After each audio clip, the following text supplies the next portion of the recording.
Hello, everyone. I'm Aditi from ISWA, and I'm moderating today's webinar on a summary of the state of soils in 5 countries. Thank you so much for joining us today. This is the third in a series of 4 webinars that we're organizing on some of the results of the study we've been carrying out over the past 18 months. And as a short recap for those of you who weren't able to join the previous webinars, the first in the series detailed a global perspective on production and recycling of municipal organic waste. Through our study, we have found that almost 1 billion tons of organic waste is generated globally every year. This figure is projected to close to double by 2050. And this organic waste is made up of food and garden waste and can be easily recycled through composting and anaerobic digestion. These techniques have been successful, they have proven track records and are well established in many high-income countries. However, despite this, across much of the world, vast majority of organic waste is just left to rot either in the streets, dump sites, or landfill sites, where it generates the potent greenhouse gas methane. In the second webinar, we talked about the benefits of compost and anaerobic digestate when we apply them to soils. And in this third webinar, we're going to be summarizing the state of soils in 5 countries across different parts of the world: Australia, Brazil, Chile, Italy, and the UK. We will be joined today by 2 ISWA experts in biological treatment of waste who are going to be presenting the third report. The presentation will be followed by a question and answer session, and we encourage all of you to type your questions in the chat window to your right. We will be choosing a few of these questions to be answered at the end. But before I actually pass it on, I would like to thank our sponsors, the City of Rotterdam, Messe Munich, Ecomondo, and Veolia. These are our main sponsors, and I'd also take the opportunity to thank our Platinum members for their generosity. So ISWA counts on the support of our members. So if you're not already a member, please take a moment to visit our membership page by visiting the link on the screen. You could also reach out to a membership manager who's on the call today, Mr. Daniel Purchase, by writing to him at dpurchase@iswa.org. We have many membership options with several discounts available for students, low-income countries, and online memberships. So just do take a moment to visit our website.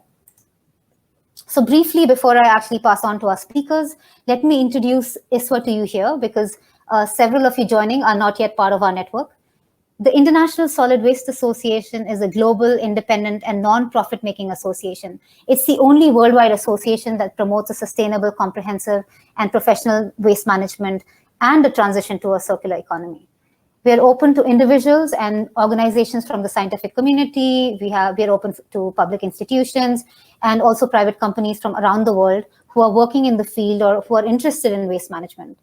We're the only worldwide association that enables its network or members in the network to network with professionals and companies and institutional representatives. So our mission is to promote and develop sustainable and professional waste management.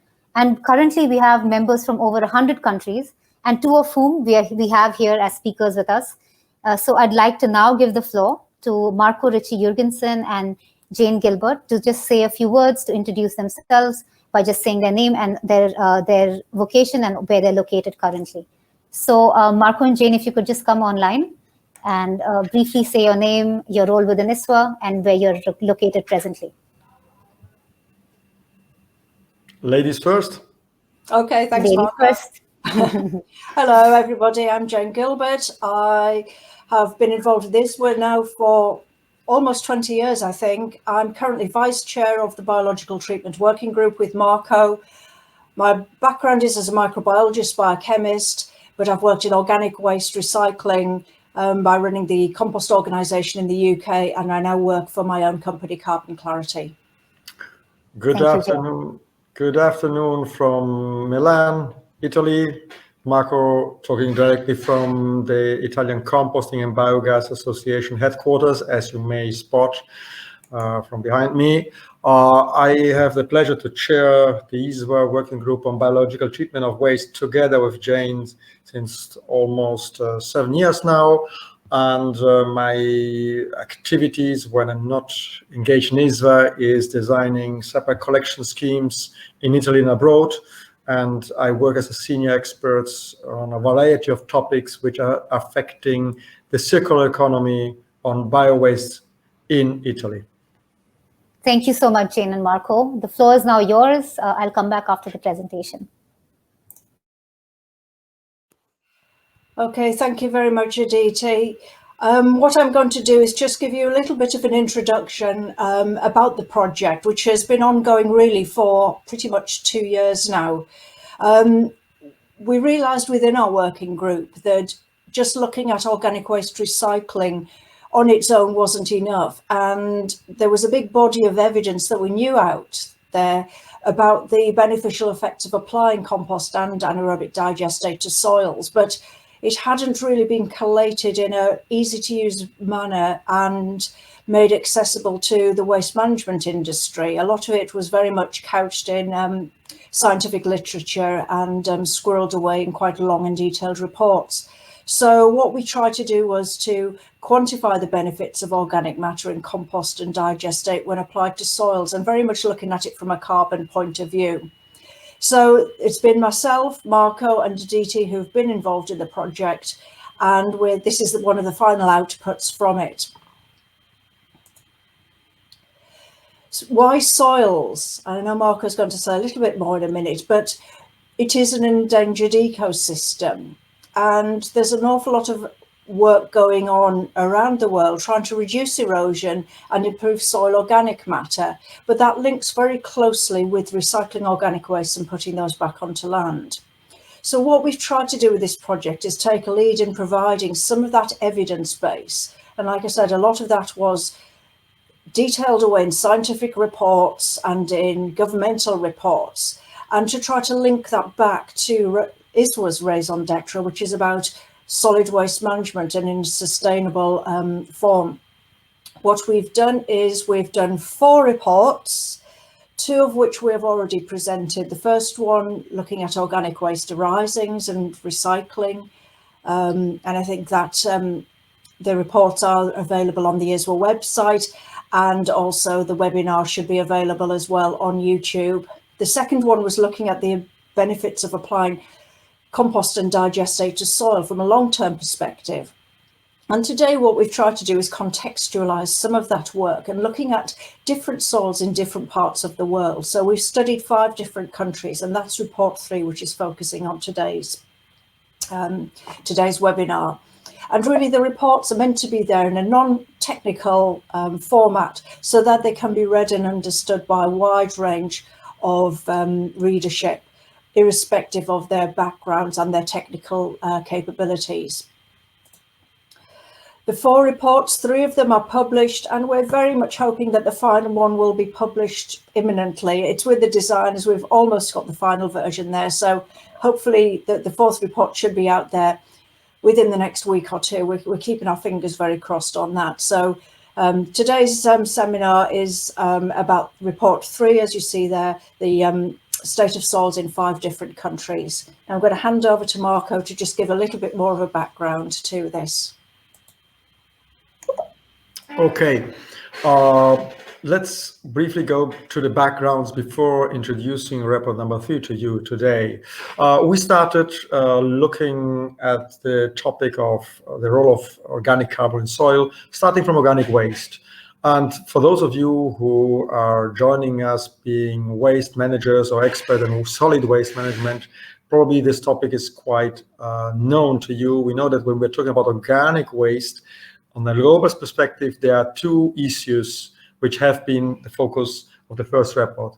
On one side, I would say in large part of the world, this important fraction of organic waste is not managed correctly, and this determines significant threats to environment in terms of methane emission, black carbon if waste is burned, the emission of odors, of pathogen, and of course of leachate in any dump site or any other facility which is putting waste and organic waste on soils.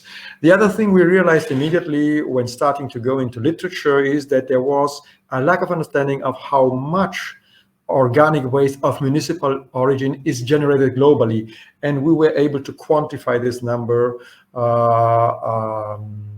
in giving it a number. The other point which came out is that we have an important role and a significant player in any strategy aiming to divert organic waste from disposal towards recycling. If cities, including megacities, do take care of managing this kind of organic waste fraction. And this has to be done in this generation. Available data published from World Bank and other valuable institutions show and come more or less to the same result, that the vast majority of municipal solid waste in the city is organic waste. So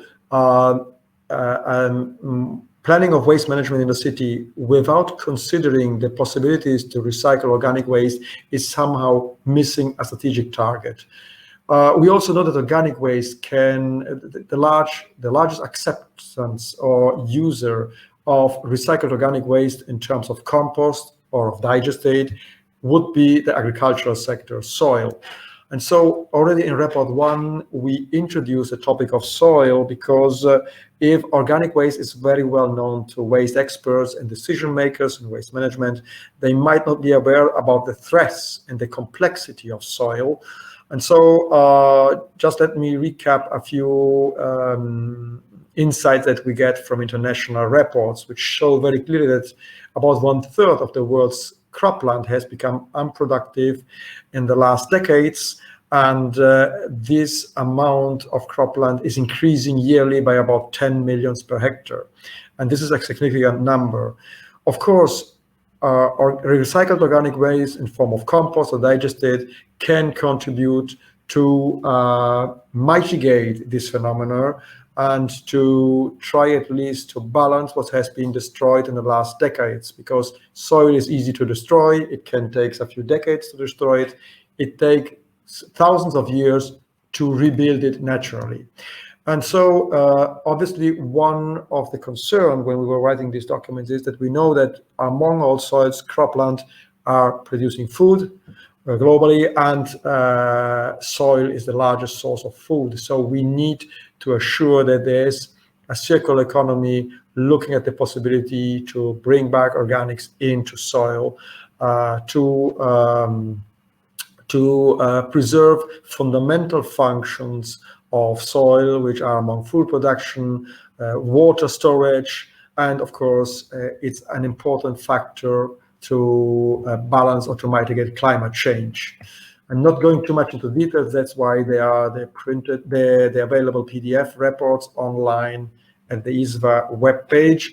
Just let me summarize that the focus came clearly onto the role of soil organic matter, because we know that apart from contributing to the structure of soil, it acts as a carbon storage, it acts as a reservoir for microbes, so for the soil vitality, it holds water back, so it's a way of guaranteeing a minimum amount of water to the agricultural sector.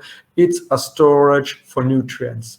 And again, compost and quality digestate are two possible ways to mitigate the erosion and destruction of soil. So you won't be surprised that we tried in our first report to make a very first tentative assessment showing how much compost we could produce if on the global level we would be able to divert significant amounts of organic waste collected separately in human settlements, so villages, towns, cities, collecting it separately, transforming it into compost, and applying this compost on soil. Now, if we cross these numbers by assessing how much organic waste is there, we know that from these amounts, roughly 300 million tons per annum of quality compost can be produced, and we know that these numbers are likely to be underestimated. Well, if we put these numbers in relation with the amount of global agricultural soil, we know that with compost we would be able to, let's say, restore fertility of about 31 million hectares of agricultural soil per annum, which means that we are talking about something around 2 up to 4% of the global agricultural soil. So the message is compost and organics are a limited, valuable resource for soil, and we must manage them carefully in the next decades, trying to maximize the efforts to recycle them. The first report, as I told you, was intended to give main numbers, and the assessment has been focused on different countries and regions globally. So from North America up to South America, from Europe to Africa, from Asia to Australia. Again, looking at available report, peer-reviewed report, annual assessments of ministries of environment, and taking advantage of a relatively large network of experts which are in connection with our working group. I'm handing over to Jane Gilbert because she's going to briefly summarize the outcomes of report number 2, which was getting back to the compost and anaerobic digestate when applied to soil. Okay, thanks very much there, Marco. Just very briefly to recap on report 2, I realise that some of the people who are watching this seminar also sat in on that, so I hope it's not too boring for you, but it's only a few little slides just to provide a bit of context. So for report 2, I think this has been one of the most important parts of this project, is actually digging down into this literature that we know exists, that we know is there, and really what we did was we tried to pull that information out and summarise it, looking at the physical, chemical and biological effects of organic materials being applied to soils. And I think it's very important for us to just look very quickly at the types of organic waste, because that's very much what you put in depends on what you get out. And the types of materials and the feedstocks that are going in, of course, that affects the chemistry and the biochemistry of what's involved. So we have a lot of lignins there, which are in wood, cellulose, hemicellulose, which are really the main sources of energy in a composting or anaerobic digestion system. And then proteins, carbohydrates and lipids, which are very much there in quite a lot, in quite high amounts in food wastes. But for me as a microbiologist, my real interest is the microbes that are involved, and it is really complicated. We're only really starting to get a handle on what is in essence a black box, but we have a lot of bacteria. We have certain types of bacteria called the actinomycetes, fungi, and they're all present at different rates in different proportions, and also very much dependent upon whether it's anaerobic digestion or composting, because the fungi generally aren't there in an anaerobic digester, as it's a bacterial process.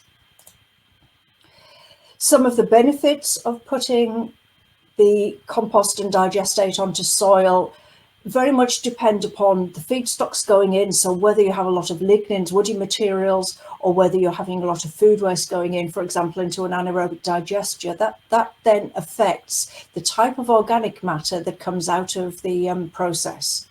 And we summarised some work that had been published by Drew Viken and some of his co-colleagues, where they looked at characterising composts and digestates based upon their ratio of the effective organic matter, this long-term organic materials, to some of the nutrient ratios. And they concluded, and we've also concluded from our literature review as well, that in general, compost can be defined as organic soil improvers. They have got a lot of long-term humified organic substances that can contribute to the long-term soil effects and long-term soil organic carbon in soils, whereas digestates, because it's a different process and because you don't have much of the woody material going through, they're very much classified as organic fertilizers, so much higher in plant available nutrients. And there's a little graph here that's shown on the right hand side of the slides that summarizes that very, very neatly, and we think that's a really useful means of actually looking at these different types of organic materials, and that's in report 2. So some of the benefits of applying compost specifically to soil really come about because of the effect on the soil organic matter. And that's really important when we start to look into some of the threats to soils that we're going to talk about in a little bit. But compost in particular improves soil aggregation. The microbes that grow in the soil and that feed on the organic matter often produce what we call polysaccharides, exopolysaccharides, and this helps actually the soil to have its structure, reduces compaction and helps it hold on to moisture. So of course, increasing the water holding capacity, is one of the very important things, as well as we're starting to see much bigger changes in precipitation due to climate change.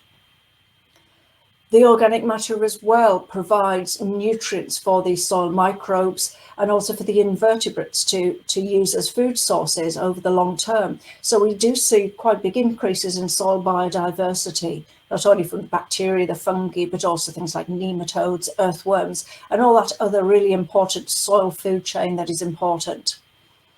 And because we've got a lot more biodiversity and nutrients going in, of course, the fertility of the soil and its capacity to grow crops also increases. And because of the organic matter as well being in there, it helps to act as a buffer to reducing the fluctuations in pH and also helping to hold on to nutrients in the soil much longer as well.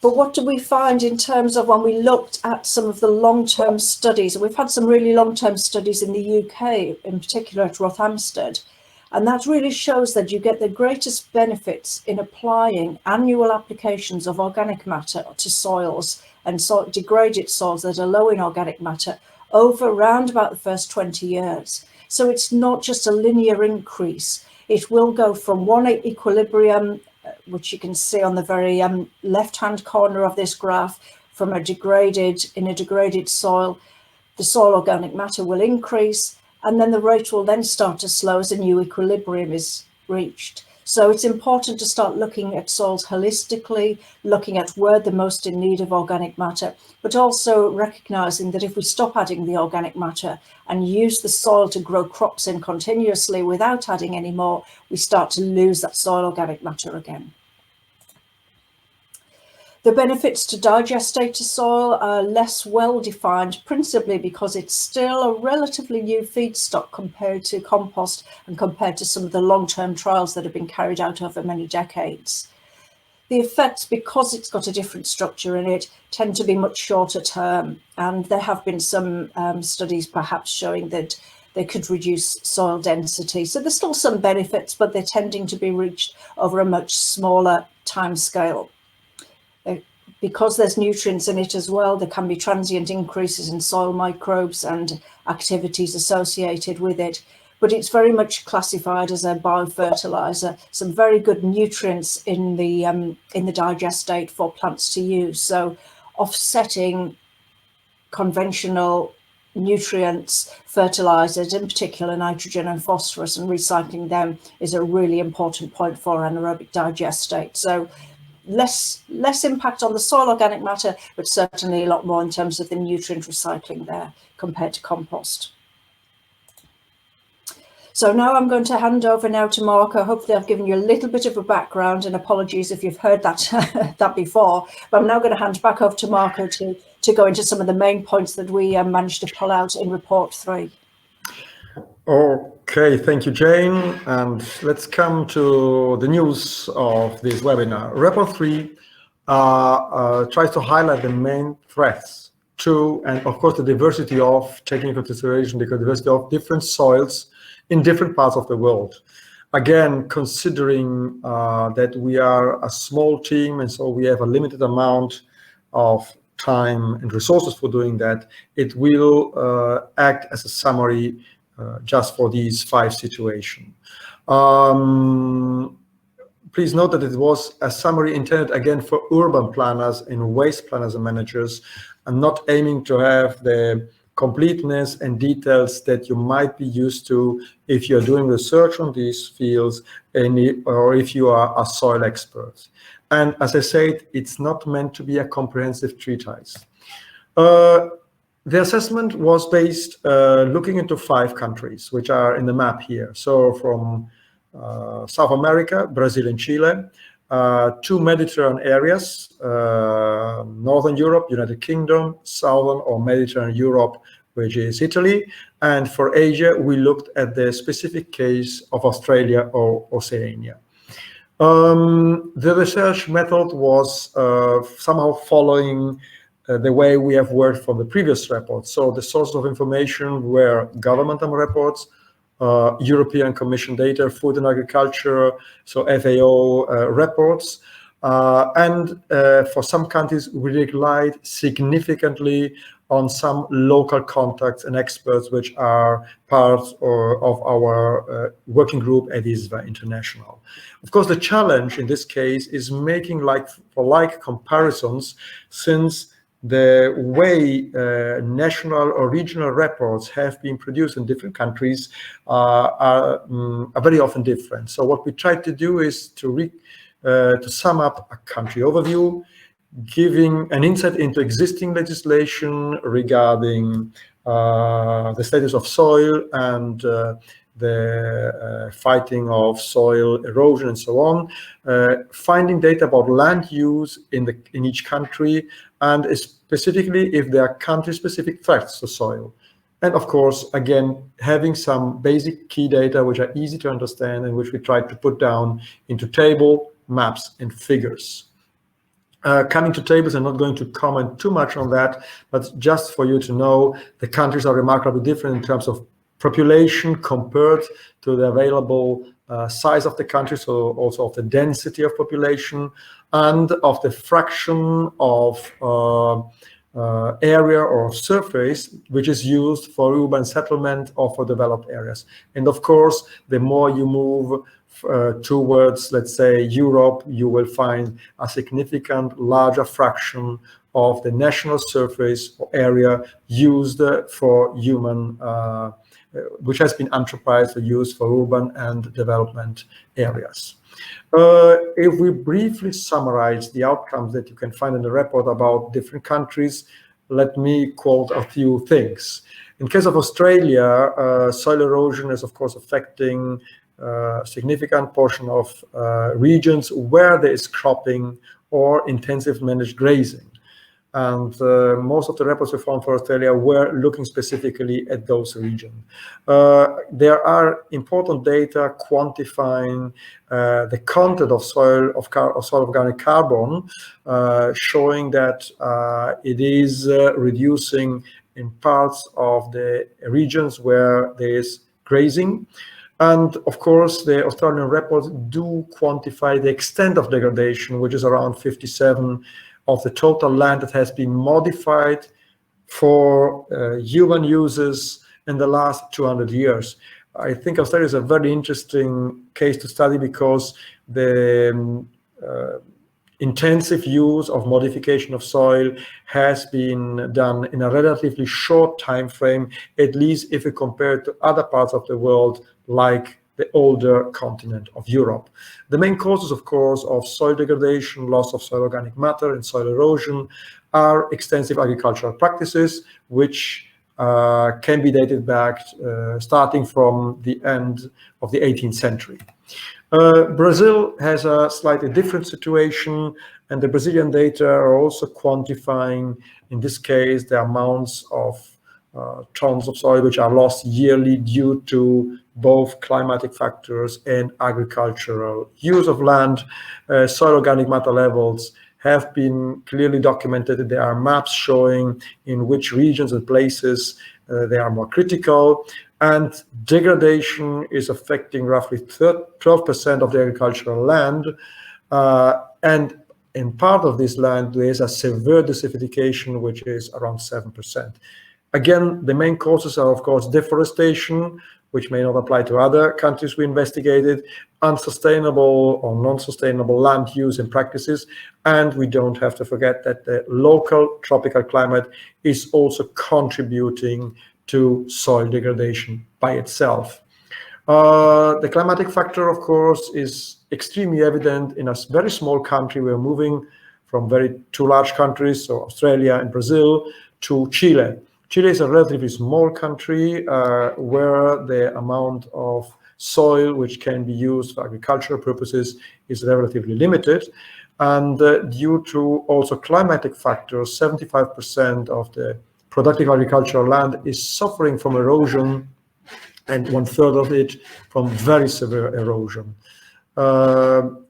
Soil organic matter is continually lost due to desertification in about 60% of the national territory, not forgetting how Chile is and where it is located. So part of these effects are caused by climatic conditions themselves.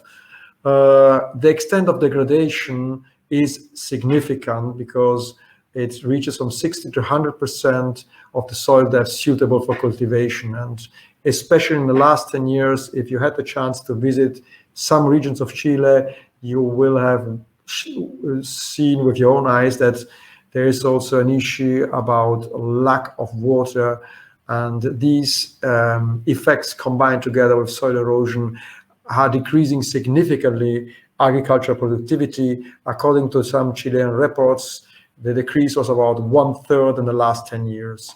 And again, the main causes is a combination of climate change and unsustainable land use and practices, as you can see very well in these pictures over here, where on the right-hand side, there are very dry and desertified areas for agricultural purposes, and also in the top front of this picture. Italy, and then we're coming to UK, are relatively smaller countries compared to the three ones, and where agriculture has been practiced for almost 2,000 years. Soil erosion is there. About 30% of the arable land is lost at a rate of 10 tons of hectare per year. And in case of Italy, 70% of soil erosion occurs in about 1/3 of the cropland. Soil organic matter is relatively low all over the country, and according to the Italian estimation, which are updated regularly from once every 2 years by the National Environmental Agency, as I told you, about 90% of the soils have an organic carbon content falling in the pre-desertification range, which is around 2%. So this is significantly concerning one of the countries which is worldwide known for their food production. And the extent of degradation, of course, in the last 25 years is preoccupying us as Italians, and it has been caused by a constant decline. It has caused a constant decline, of course, in the productivity of our soils. Again, the main causes is changes in forestry and permanent pasture land, not forgetting the boom and expansion of using land for enlarging cities and towns. In UK, we find a similar situation with very good data, which are also able to quantify the rate of soil erosion, which by the UK agency have been estimated to be between 10 and 100 times higher than it has been in the past. And again, there are some uncertainties in all the data I have quoted until now, and this is part of this field of investigation. But again, these numbers are preoccupying us if we look at the medium and long-term sustainability of food production with soil. Soil organic matter, even in a more Nordic country, is preoccupying. Okay, arable soils have lost between 40 and 60% of their organic matter due to intensive agriculture. And of course, our 4 reports are looking at the role and at organic waste management and the role of organic matter in soil. We never forget that there is the other fundamental factor, which is how agriculture is managing soil. The extent of degradation has been quantified also in UK, and also by estimating the cost of soil degradation, at least in 2 regions, which are England and Wales. And these numbers are between 0.9 and 1.4 billion a year. They are numbers which are difficult to be quantified, but once you have the estimation, they should preoccupy national or regional decision makers. Again, in UK, the main causes for this trend is intensive agricultural practices. And according to the British Committee on Climate Change, and we quoted it here, some of the most productive agricultural land in England is at risk of becoming non-profitable within 1 generation. So when Jane, Aditi, and me were using for our evaluation in the reports timescale up to 2030 or at least 2050, we are making evaluation which affect 1 generation. So if you compare the outcomes of different reports looking at different sectors, we know that this generation has to act, and has to act immediately to prevent further losses and damages to soil. Trying to compare the outcomes of the 5 countries very briefly, the summarizing elements are the following. Basically, no country has a strong national legislation protecting and enhancing soil in place, even if at the regional level there are significant legislation and strategies which have been put in place. During this presentation, this webinar, we are not going into detail. If you're curious about that, please go back to the report. Specific initiatives and policies, as I told you, were found and can be found at the regional level. Anyway, all countries suffer from soil erosion and loss of organic matter in soil due to different causes, and the main threats are summarized here for the different countries. So there are in some cases similar threats, in others the causes are different. For sure, all are facing a loss in agricultural productivity due to soil degradation. Some countries are in a worse situation than others. And of course, we know that this is threatening food security locally, but also globally, because some of the countries, like Australia and Brazil, are important exporters of specific types of food production at the global level. And we know that in all 5 countries, soil erosion and loss of organic matter could potentially be reduced if we apply high-quality compost to soil. And let me just remind to all the listeners, for any misunderstanding, by high-quality compost, we are talking about compost produced from separate collected feedstock. So forget any composting done by mechanical sorting of mixed municipal solid waste. Of course, as I was telling you before, the other important element is to improve agricultural practices and land use to avoid loss of soil organic matter from soil. We try to quantify how much of the degraded land that we found for each country could benefit from compost application if compost would be produced from human settlements only. So not quantifying the contribution of compost produced by the agricultural sector itself. And again, the numbers can be important if we, apart from the case of Australia, because the population compared to the available land is very low, but in all other situations, a minimum amount of compost brought to this land would have a significant or an important impact, even considering minimum amounts of compost to be applied. We quantified these numbers assuming 1 ton per hectare per year, which is extremely low. So better 10 tons per hectare, but of course, in this case, the percentages would shrink significantly. Again, it is a tentative assessment to make circular economy working in numbers and linking the important ring of managing organic waste to the important ring of bringing back carbon organic matter to soil obtained from recycling organic waste.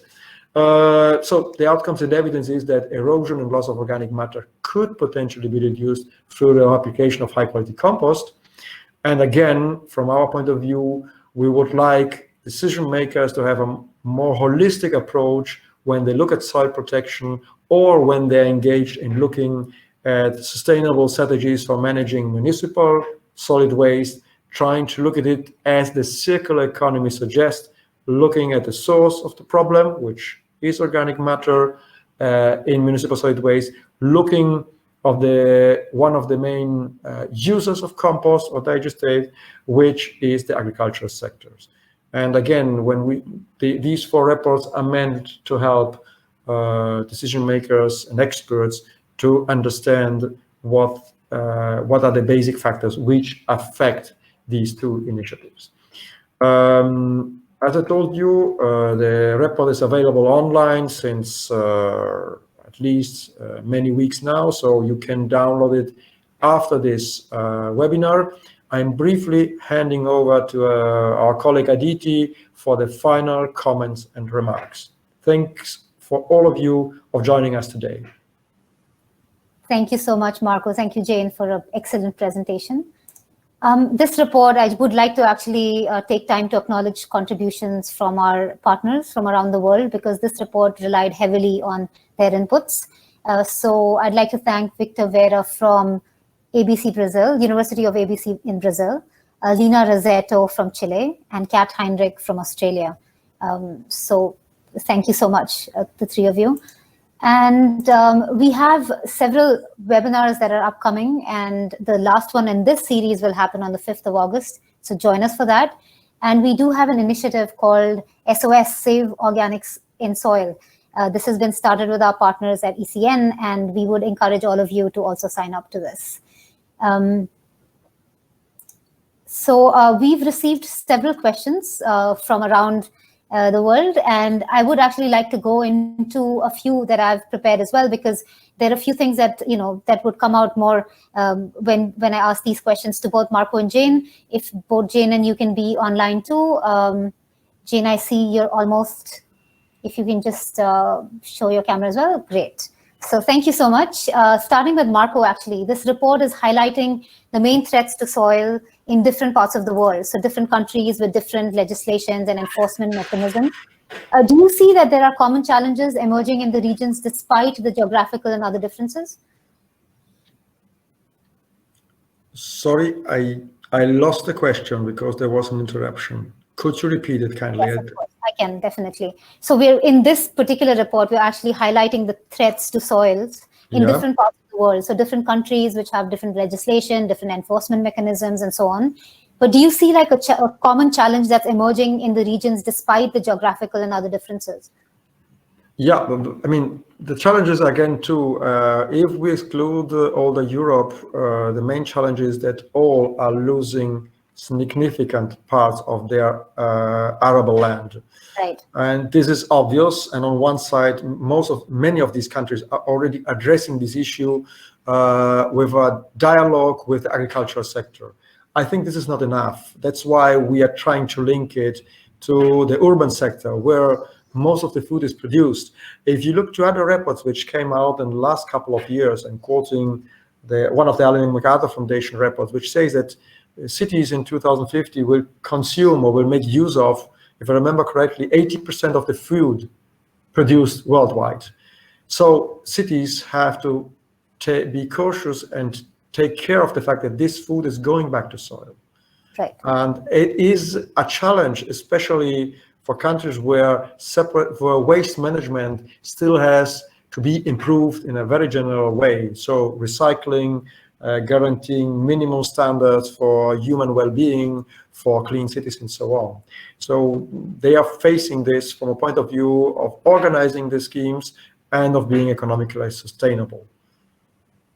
Thank you. Thank you, Marco. So following on from the question that I just asked you, I'd like to ask Jane, what recommendations can be suggested to low and middle income countries to effectively manage organic waste arisings? Yeah, and thanks, Aditi. I think that was one that Derek Greedy also asked as well. So hi, Derek. I think the key challenges really are understanding the types of organic wastes that are there in the waste stream. So Marco's talked very much about food waste and organic waste being generated in urban surroundings. So getting a good understanding of the types, getting an understanding of where it is produced, because households will be producing it in different rates at different times, to, for example, cafes, restaurants, food processing facilities. And also understanding when it's produced. Are there big seasonal trends, for example, following big holidays, festivals, and so forth? But one of the most important things to consider really is how it can be collected separately, how that can be integrated with current waste collection, and how additional separate collection, and we do need to stress separate collection is important. In fact, it's fundamental towards producing good quality organic amendments.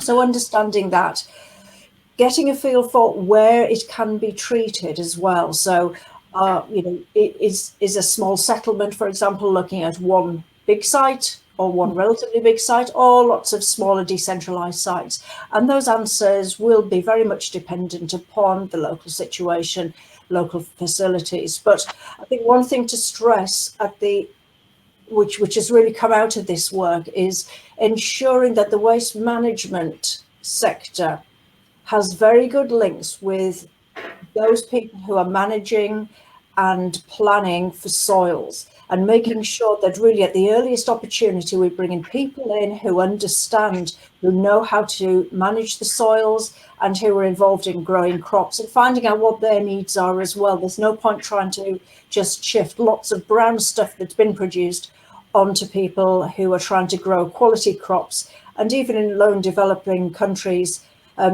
income countries, a lot of these produce are being sold into international supply chains. So understanding the provenance of that as well. So it's important that at a number of very different levels involving a number of different sectors, that conversations are started right at the outset. Absolutely. Thank you so much, Jane. In all the reports, and especially in the first and of course subsequently as well, we've highlighted the scarcity of data on organic waste production and recycling. And our reports are basically calling on local decision makers to regularly publish this basic data about organic waste production and recycling, and to include this fundamental waste stream into local and national statistics.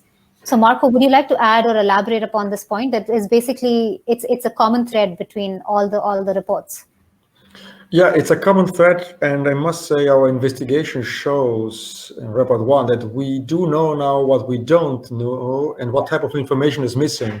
And even in very advanced situation, even at the European level, actually to get a consistent evaluation about how many composting and biogas facilities are there in Europe, 28 countries, we relied on a very close teamwork with the European Composting and Biogas Association, and also linked to the European Composting Network and the European Biogas Association, because these numbers are not updated regularly. And so, of course, if you lack basic information, it's very difficult to make local decisions or national decisions. So from our point of view, we were calling national authorities worldwide to publish regularly at least basic data about the amounts of organic waste that are produced in towns and cities, possibly quantifying food waste separately, because we know that there's a lot of strategies going on at the global level on food waste, on food wastage.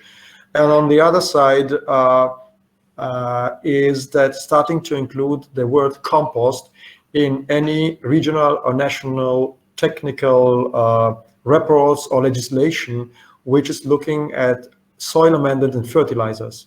Because very often, the example from Derek Greedy from Sierra Leone was good. I don't know the legislation there. It's likely that if we start to produce compost, even in a trial facility there, we may have a lack of legislation, which in some situation would put us in the unpleasant scenario that we produce a quality organic fertilizer, organic amendment to soil, and we cannot use it. Mm-hmm. So prepare yourself to use it in the near future. Mm-hmm. And quantify how much is there. So, and this can be done also only by national and regional authorities. That's correct. So data is very important for basic data is very important. Basic data.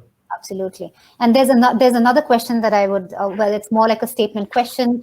It's been emphasized in all the reports and all the webinars. Marco said it during the presentation. Jane just said it a minute ago. We've consistently stressed the importance of separately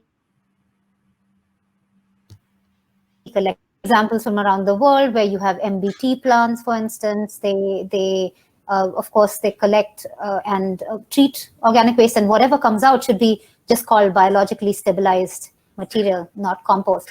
And so we've been, consistently stressing that there has to be a separately collected material to realize benefits of applying compost or digestate to soils. And Jane, can you briefly explain or give an example of a country or a city that's doing this effectively, whether through legislation, through policy, through other incentives, something that we can, look upon as an example?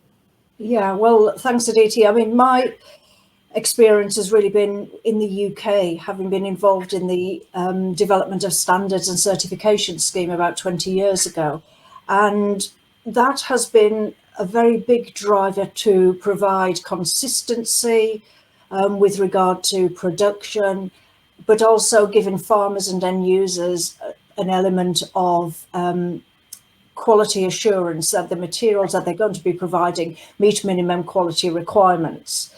What has driven a lot of this in the UK has been our landfill tax, and that has gone up very progressively to the point where it's now over 90 tonnes 90 euros per tonne, almost 90 pounds, British pounds per tonne, in addition to the actual landfill costs as well. So the relative price of landfilling waste has increased very significantly compared to alternative treatment. So that has driven a lot of that quality. But it's very much about standards, quality assurance, and producing quality compost consistently and quality digestate consistently.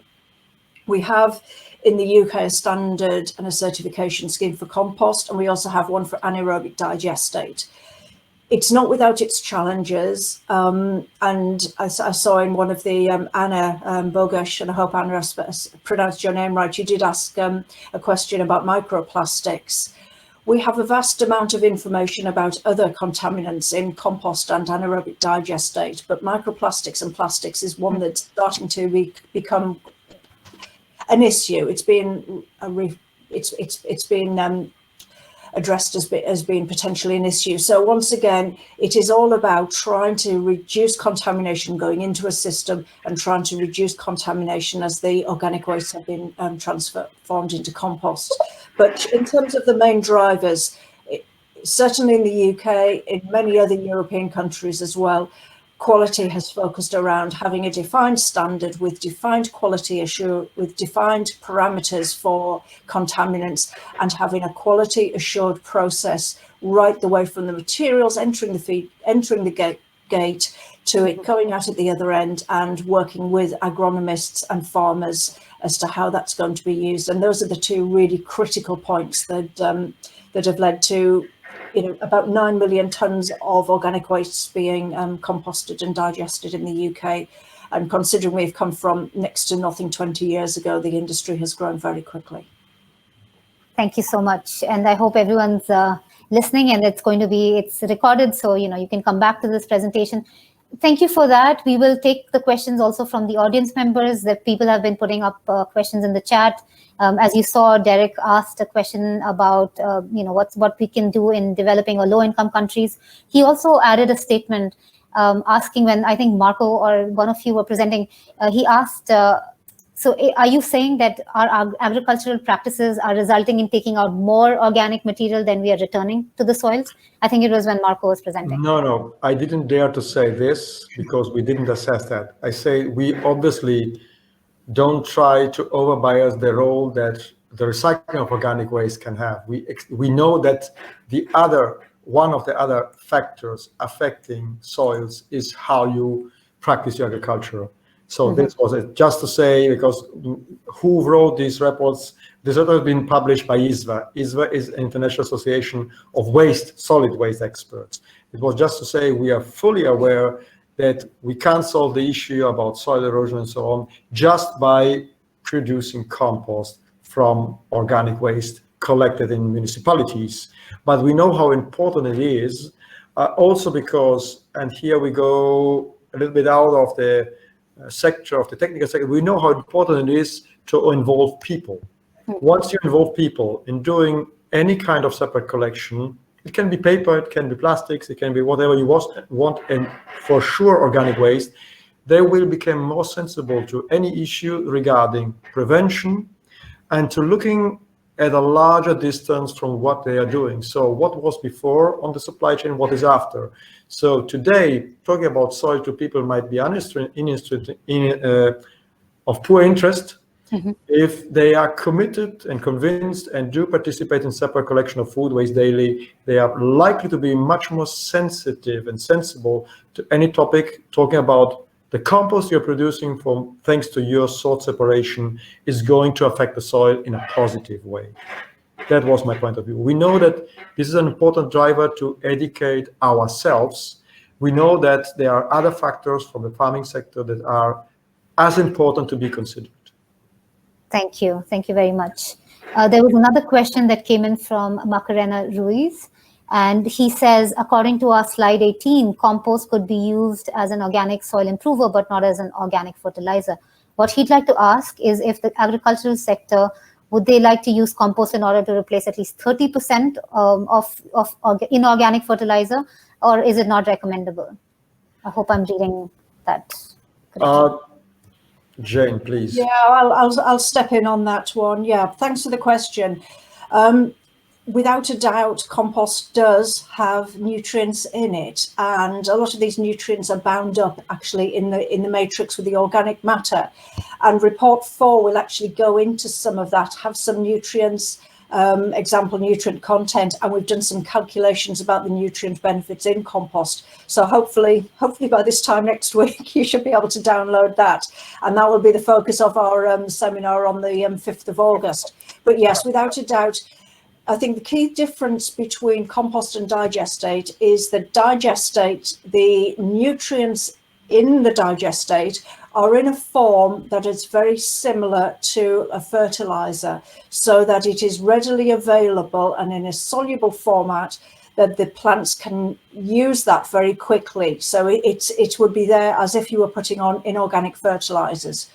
Whereas with compost, only a part of it. So for example, the nitrogen, somewhere around about 10-15% of the total nitrogen in compost will be available for use by the plant in the first year. The rest is bound up in the soil and will be released by mineralization through the actions of these bacteria and fungi over time. So we're looking at them as very different types of products. But yes, certainly in terms of the soils concerned and the long-term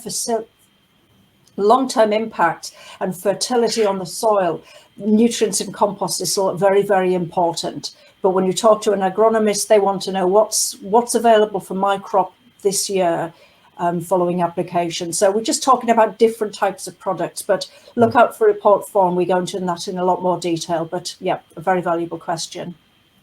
Thank you, Jane. Thank you, Macarena.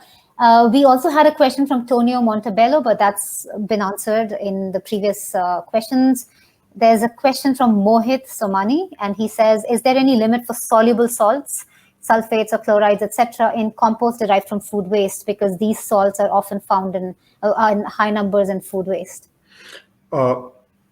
Limits. There are limits normally in national legislation regarding salinity of compost. Well, and we didn't quote it in this report. For sure, the salinity of compost depends on the input feedstock. So compost derived from food waste has a higher salinity, no doubt. Compost derived from garden and park waste only or from green waste has a lower salinity. Again, this can be seen as different products for different agricultural uses.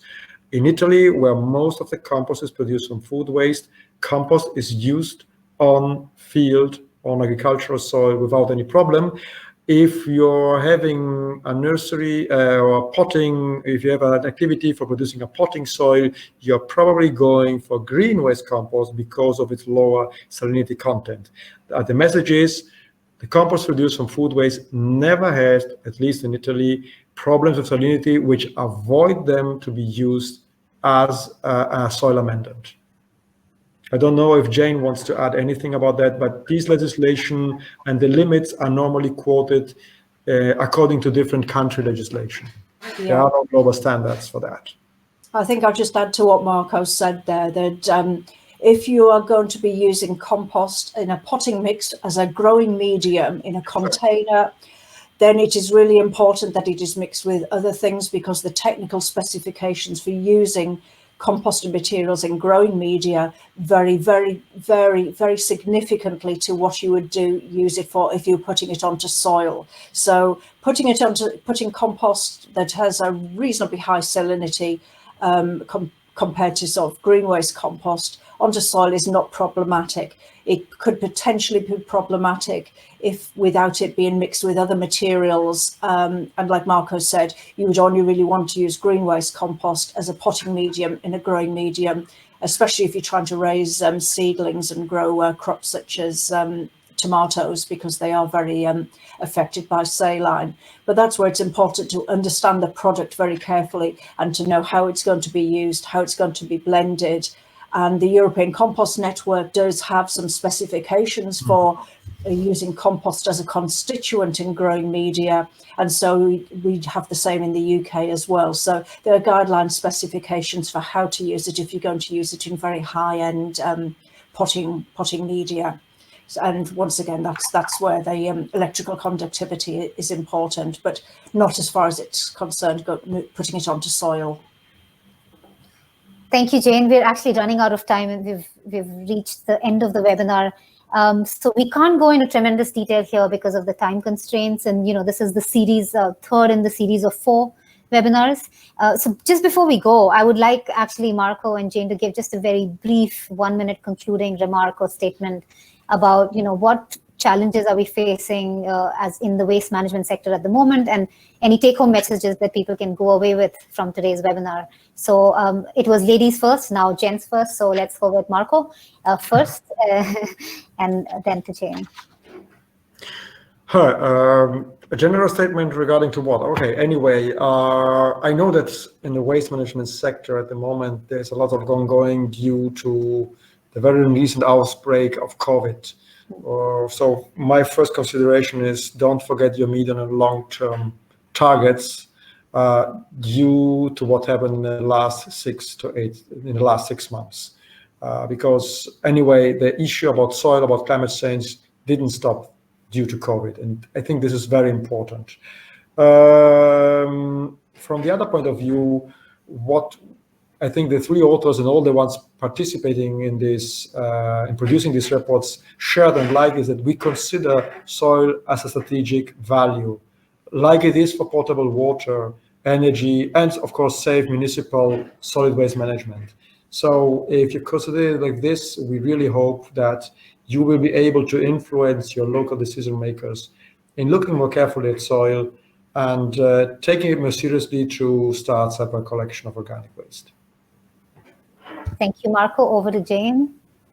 Okay, I think we've spoken a lot about recycling, collecting, treating, putting recycled organic materials back onto land. And this is all part of the circular economy, the circular bioeconomy. And if we are to develop this strategically and start to address some of these really significant issues that we've highlighted in this report, especially for Chile, because I find that really quite shocking, that we do need to start joining up the dots. And the waste management industry needs to develop very strategic partnerships with other sectors, chemical sectors, for example, the agricultural sector, the growers, the agronomists, right the way through the value chain. So for me, it's about expanding those boundaries, thinking differently, and joining up the dots. And as waste managers, we can't just think about organic waste in a small little bubble. We need to sort of to use one of the terms that's going around at the moment, to increase our support network, increase our support bubbles, if that's a rather poor COVID-related analogy. But looking at that, connecting that, and trying to really ensure that we have sustainable circular economy solutions for organic wastes moving forward. Thank you so much, Jane and Marco, both of you, and to everybody who's joined us today. The recording of this webinar is going to be available on our YouTube channel, so you can access it all on the ISWA YouTube channel. All the reports are available for download freely on ISWA's webpage. Please, there are going to be many more webinars over the coming weeks, so join us for those on different topics, all the way from EPR to recycling and waste minimization and so on. So I hope to see you at the next webinar. Thank you so much, everybody, and see you on Wednesday, 5th of August for the same one. Okay, thanks guys. Bye. Bye.